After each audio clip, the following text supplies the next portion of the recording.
Hello, I'm Dr. Jim Anderson, and welcome to an overview of engineering ethics based on the NSPE Code of Ethics for Engineers.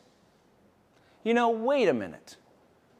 Ethics is never an interesting topic, and any sort of presentation that had that title wouldn't attract my attention. If I had to go to it, I'd go to it, but I'd probably spend my time doing something else. So that's not going to work for us.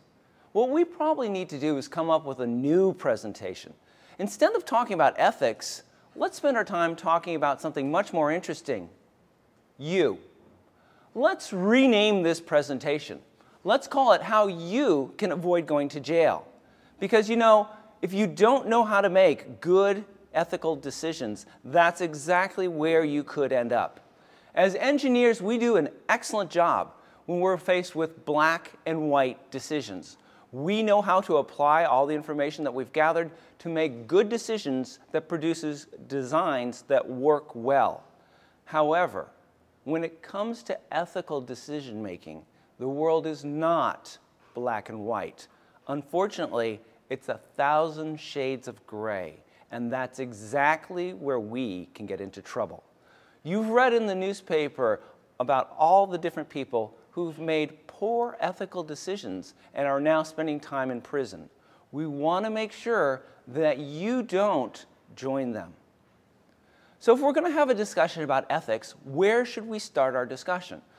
Well, you know, we think that we know what ethics actually means, but do we really? Let's have a talk about this thing called ethics. Now, one of the things that people often tell me when I talk to them is that, look, you know, I understand that ethics and ethical decision making is a very important issue. However, I'm an engineer, so I don't think it really applies to me. When I read the newspaper, what I see is that financial people, stockbrokers, bankers, big fancy executives, they're the ones who have been caught doing things that are wrong. They're the ones who are being taken off to prison. It's not engineers. Well, you have a valid point. Certainly, those are the people who seem to get the press. But surprise, engineers can make poor ethical decisions just like everybody else. During our presentation today, we're going to be talking about Darlene Duan, who made some really poor ethical decisions and ended up paying the price. We'll be talking about the Alvordine 3, who were 3 engineers who were in charge of cleaning up the Alvordine Proving Grounds, and they made some very poor decisions. It turns out that the Department of Consumer Affairs Board for Professional Engineers maintains a website that lists all of the professional engineers who are currently under investigation for making poor decisions. There's lots of other instances in which engineers had a choice to make and picked the wrong option. There's the story of the offshore safety inspector who traded repair contracts for time with a local lady. There's also engineering employees who decided that as long as they had a government card to make purchases, they'd go ahead and buy high-priced electronic items and then turn around and sell them on eBay and make some money that they could keep. Look, these are all engineers, just like you, just like me. They were placed into situations where they had to make a decision, and they made a decision. Unfortunately for them, they made the wrong decision. Now, the NSPE provides a code of ethics for its members, which is fantastic. Their code of ethics probably should be viewed as a roadmap. It shows you how to stay on course, how you can move forward doing the right thing ethically. I view the NSPE Code of Ethics as being sort of a collection of do's, which they call the rules of practice, and don'ts, which they call professional obligations. It's interesting. If you take a look at the do's, some of these are very, shall we call it intuitive, okay? What it means is that you have to be aware of the people that you're performing your service for. You have to do it honestly and openly. These are all things that I think we can easily agree to. When you take a look at the don'ts, they also seem to be things that seem to make pretty good common sense. You shouldn't be unduly influenced by other people. You shouldn't talk badly about other engineers. These are all things that I think that we can easily agree to. Now, a roadmap is a critical part of allowing us to get to the destination that we want to get to. However, we need a little bit more guidance. We need to know how to drive. And that's what I hope to cover during the rest of this presentation. Now, I like Southwest Airlines, and I suspect you like Southwest Airlines. They have a great reputation. They're fun to fly, all their employees always seem to be happy, and they've got pretty good prices, all things considered. You wouldn't think that Southwest Airlines could have an ethics problem, but you would be wrong. A few years ago, Southwest Airlines got into a lot of trouble with the FAA, the regulatory body that regulates all airlines. So what happened? How did Southwest Airlines go so wrong? Well, here's the way it works. Every airplane has to be inspected. We know that. It turns out that there's a deeper level of inspection. After a certain number of flight hours, airplanes have to be taken out of service and have to be given a very thorough inspection to ensure that everything's still working. Not a problem with that either. The problem is that while the airline is out of service, it won't be making any money for the airplane company. Southwest had a relationship with an FAA inspector who eventually ended up leaving the FAA. He then went to work for Southwest Airlines. No problems with that. That's perfectly permitted. However, he retained all of his friends and his contacts in the FAA. What happened next was that Southwest Airlines was in the middle of their busy season where all their planes were being constantly used. A number of their planes came up as being eligible for that deep level inspection. Their brand new Southwest employee, who previously had worked for the FAA, went over to the FAA people that he used to work with and whispered in their ear that it wasn't really necessary to take those planes out of service right now. They could keep flying for a little while longer until they hit their low season and weren't needed as much. The FAA staff agreed with them. Why not? He used to be their coworker. So the planes were allowed to fly. In fact, Southwest Airlines had an additional 60,000 flights that should have never happened. When the FAA found out what had gone on, they fined Southwest Airlines $1.5 million, and they changed FAA policies. So now if you work for the FAA and you leave the FAA, for the next 2 years, you cannot interact in any way with an airplane company. So there was options, there was decisions, and there was mistakes made here. We like Southwest Airlines. It's a wonderful company. It does a great job. But even Southwest can make mistakes. If they can make mistakes, what hope is there for the rest of us? So what is ethics? Well, it's a good question. Ethics refers to a well-founded standards of right and wrong. And I think we all know that. It's making the right decisions. It's trying to put us in different situations where we can figure out the rights, obligations, and the benefits both to people and to others based on the decisions that we make. Something that a lot of us probably don't realize is that actually ethics refers to something else also.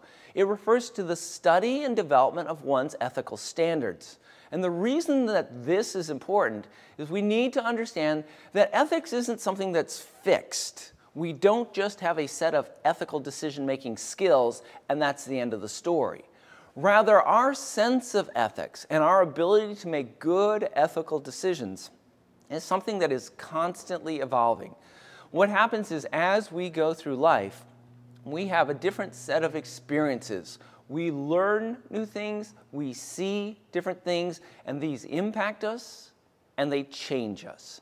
And what that means is that it's going to be constantly evolving, constantly changing how we make ethical decisions. So we should never view our sense of ethics as being something fixed. Rather, we should view it as something, hopefully, that is constantly getting better and better. So what does ethics mean to you? Hopefully, you understand ethical decision-making is all about deciding to do something. You know, a lot of us have a lot of troubles with that. You know, we're good at collecting data, we're good at analyzing data, but when it comes to actually making a decision, that's where we struggle just a little bit. And if you turn it into an ethical decision, oh my goodness, now all of a sudden you've got a real challenge in front of you. But we all end up having to make ethical decisions. So we have to get comfortable with that concept. In its simplest form, you need to view ethical decision as being a choice between two outcomes. One, you can make the right decision. Two, you can make the wrong decision. Now, if it was that simple, this would be a very short presentation. But of course, nothing in life is ever that simple. Why? Well, because remember, when you make a decision, there will be results of your decision, okay? You would like to think that if you choose to do the right thing, good things would happen. Sadly, I've got to report to you, if you choose to do the right thing, a lot of things can happen, including you losing your job, your company could go out of business, and everybody you know could end up shunning you. Now, interestingly enough, if you choose to do the wrong thing, there's a good chance you could get a lot of money, you could be promoted, and of course, you could go to jail. Maybe. Well, that doesn't seem right. You know, if we lived in a Disney movie, it would be flipped around, right? You'd get promoted in money for doing the right thing, and you'd go to jail if you did the wrong thing. Well, I don't disagree with you there. But we don't live in a Disney movie. And your ethical decisions will have consequences, and you won't necessarily control those consequences. You do need to live with the results of your decision, but you don't necessarily control what those results are. And this is an awareness that you need to always have. Now, I can hear already a lot of you are saying, look, I don't need any training in this. I already know how to make good ethical decisions. Look, I knew two things. First off, you're not supposed to shoot people. And secondly, you're not supposed to rob banks. Okay? Basically, I know how to make ethical decisions. Thank you very much. Well, congratulations. I think I'd have to agree with you on both of those points. However, you know, if we change things just a little bit, it's going to get a lot more complicated.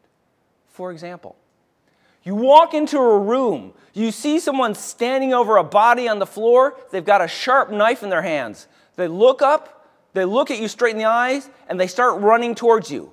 You have a gun in your hands. What do you do? Well, you know, I've been watching The Walking Dead, so I know exactly what to do, right? Stop. One answer, of course, is you shoot them. You feel threatened. It's clearly they've done something horrible. You have to defend yourself. End of story. Thank you very much. Well, stop. Do you know that they actually harmed the person who was on the floor? Maybe they came along and found him there. Maybe they just picked up the knife. Now, they're running towards you, so clearly they were going to attack you, right?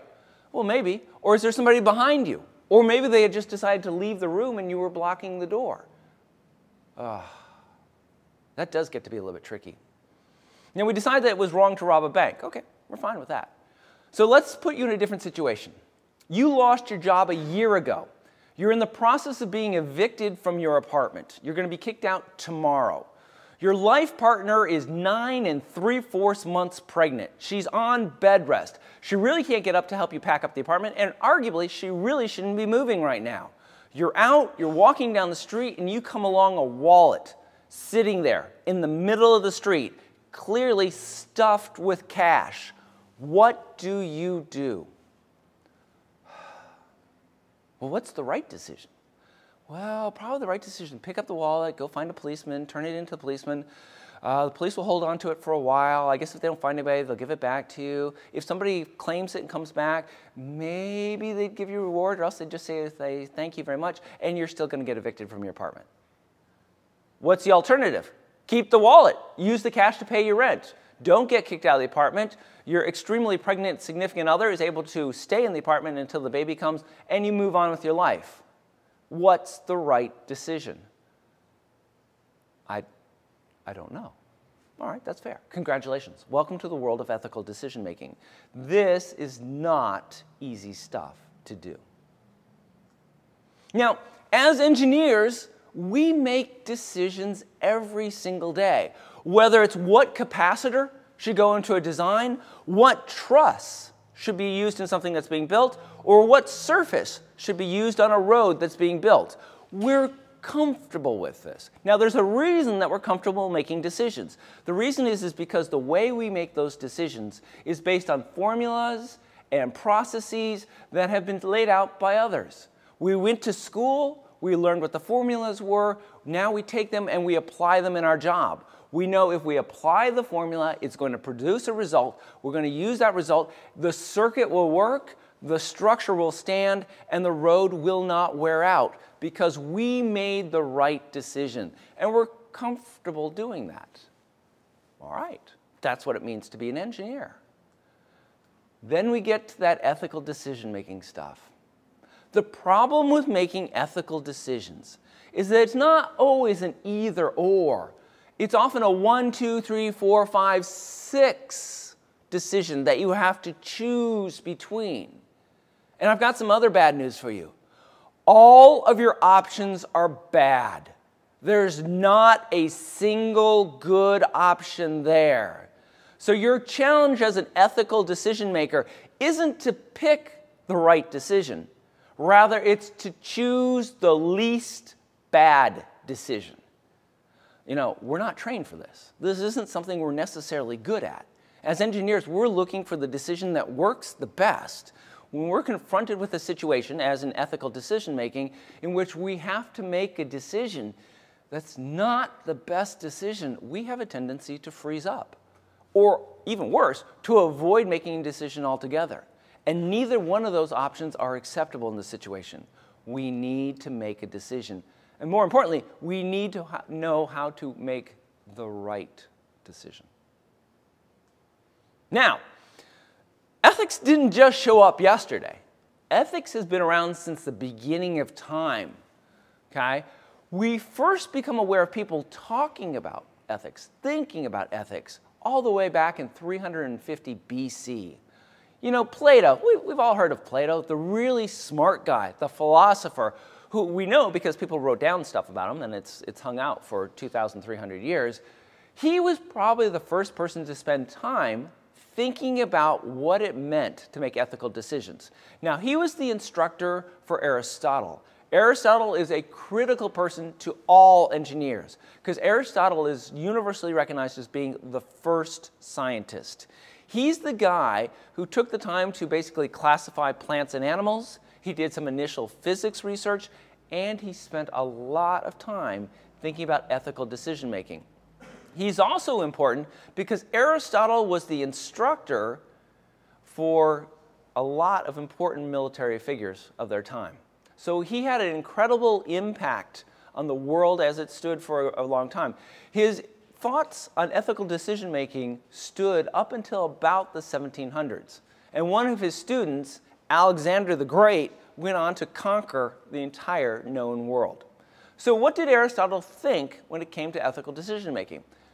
Aristotle saw the world in terms of right and wrong, as we all do in terms of ethical decision-making. He came up with an idea that he called the golden mean. And the golden mean lies between good decisions and bad decisions. And Aristotle said, listen, your decisions, your ethical decisions should lie along this line. What does that actually mean? Well, good question. So let's say that you have an opportunity to open up a new factory. You can open up that factory and it will not produce any pollution. Not bad, but it's going to employ 5 people. All right, that's one option. You could open up the factory and it's going to pollute a little bit, but it's going to employ 10,000 people. All right, maybe that's better. Or you could open up a factory that's a heavy polluter, but you're going to employ 50,000 people. Which option do you choose? Well, you know, I'm all for not polluting, so that's a powerful option. But that's only going to employ 5 people. If I can come up with jobs for 10,000 people, that seems like that'd be better. But of course, look, if I'm so crazy about providing jobs for people, then I may as well go with the really bad decision because I'm going to employ 50,000 people, even though I'm polluting a lot. What Aristotle said is, listen, you're going to have to come up with a compromise someplace. And you want it to fit somewhere in between the best decision and the worst decision. Make it align with the golden mean. Now, Aristotle also said that virtues are wonderful. What are virtues? Honesty, for example, is a virtue. He said, You may call yourself an honest person, but that does not make you an honest person. Instead, you need to understand virtues are things that have to be exercised. You have to go around practicing being honest. If you do this enough, it will become permanent. It will become part of you. But basically, if you don't exercise it, then it won't become a trait. Now, this means it's all about habits. How you behave has a great deal to do with the type of ethical decisions that you're going to end up making. Okay? So what kind of behavior do you have? Honesty, charity, politeness? Fantastic. As a society, we consider those to all be really good things. Lying, stealing, rudeness? No, those are bad things, but they could be habits that you have. You could also have a combination of these habits. You know, when I was growing up, one of the rock groups at the time was a group called Rush. And they had a song called The New World Man. The lyrics in there have something that probably relates to this pretty well. It says, "You're old enough to know what's right, but young enough not to choose it." And ultimately, when it comes down to habits, that's probably the case. We know we shouldn't lie, steal, and be rude. It doesn't mean that we don't do it, though.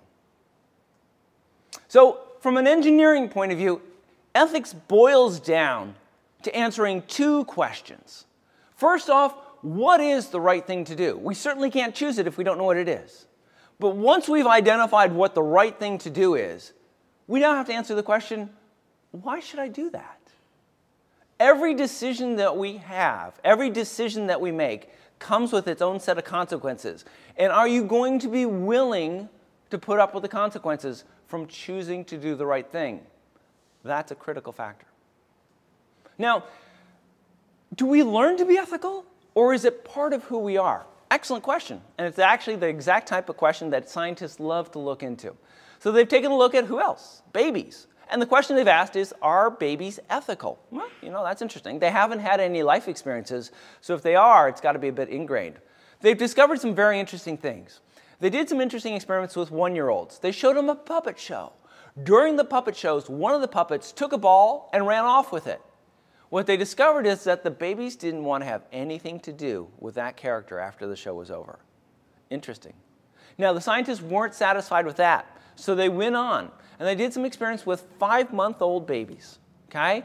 What they showed the babies is people interacting positively, helping each other. And then they showed people not interacting well and shunning or not interacting with each other. What they found is that the babies were drawn to the people who interacted well, and they were repelled by the people who did not interact well. So it looks like ethics or ethical decision-making is a core part of who we are. We can't get away from that. Doesn't mean that we're always going to make good ethical decisions, but it does mean that we understand what it means to make a good decision. So ethics is a big, sticky, messy thing. And whenever you have a big, sticky, messy thing, you know that not everybody is going to view this as being exactly the same thing. So, surprise, guess what? The really smart people who spend time thinking about ethics have come up with 3 completely different ways to view ethics. One of these is called metaethics, and it aims to define the meaning in terms that we use. So it says, what do we mean when we say something's good? What do we mean when we say something is bad? Let's understand what people are trying to communicate when they say that. Alternatively, there's a field of thought called descriptive ethics. And this describes people's ethical views and values. How do we see the world? So metaethics is talking about the terms that we use to describe things. Descriptive ethics is talking about how we view the world, and we're not satisfied with just having 2 ways to look at things, so we add one more called normative ethics. And it says, listen, forget how things are, forget how we view the world. Instead, how should we be living our lives in order to be ethical? Oh, great. So you've got 3 to choose from. Pick which one appeals to you the most. Okay, metaethics. Let's start with this. So metaethics is not about you, and it's not about me. Rather, it's all about good and bad, and trying to understand what makes something inherently good. Likewise, what makes something inherently bad.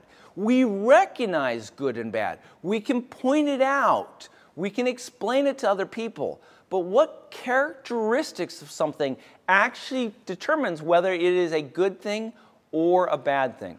Interesting question. Now, the folks who are into metaethics also have a concept of moral realism. And what this says is, look, goodness exists in the world, okay? What we have to do is we have to find it and we have to mine it, almost like it's a gold mine. It's out there, it's a matter of us actually finding it. Now, there's another field of thought called anti-realists. And what they say is that, no, you've got it wrong.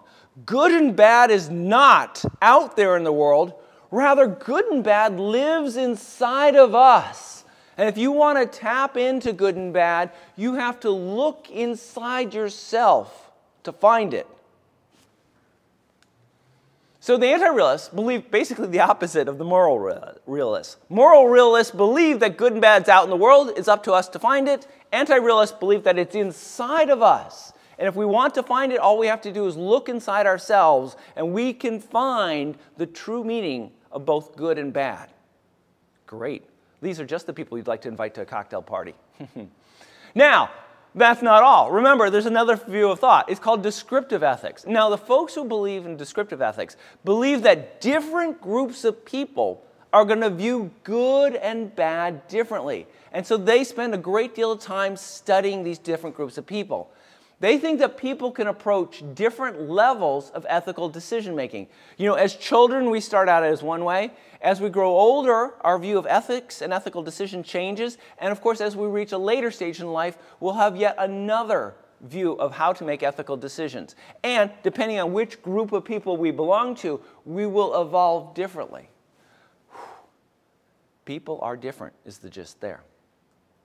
The final group that we're dealing with here is called the normative ethics folks. They feel that you can subscribe to ethical behavior. Okay? They feel that in order to be an ethical person, there's a series of things that you actually need to do. All right? That makes sense. Okay? But the question, and really probably the $64,000 question for all of us is, what's that list? If you could give me that list, I'd be taken care of. I don't think the list actually exists. But the normative ethics people are searching for it, right? And if they can find the list, or if they could at least find a few of the things that are on that list, then that's something that we could all subscribe to. Great. So where does this leave us? Well, I think we can agree that ethics is not cut and dried. Ethics, I can't give you a sheet of paper that says, listen, follow the things on this piece of paper, and I guarantee that you will always make good ethical decisions. Can't do that. It doesn't exist. You know, we've been looking at ethics and what ethics means for over 2,000 years. We still haven't solved this problem yet, right? As engineers, we desperately want to have a formula. We want to have a methodology. We want to have a way to do experiments and come up with something that gives us a tangible result that we can apply in all the situations that we find ourselves in going forward. And I've got some really bad news for you. In terms of ethics and ethical decision making, it doesn't seem to exist. We've been thinking about it for a long time, and it's just not there. Does that mean that we need to throw our hands up? Say, look, this is obviously something that can't be solved? No, absolutely not.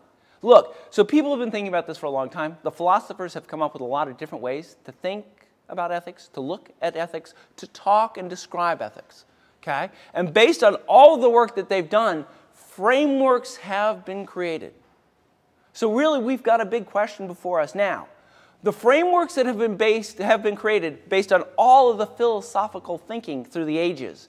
Can we use any of those frameworks? Can we apply them to our lives and say, look, now I've got a framework, I can make good ethical decisions as long as I stay within that framework? It's an excellent question, and that's what we're going to be talking about next.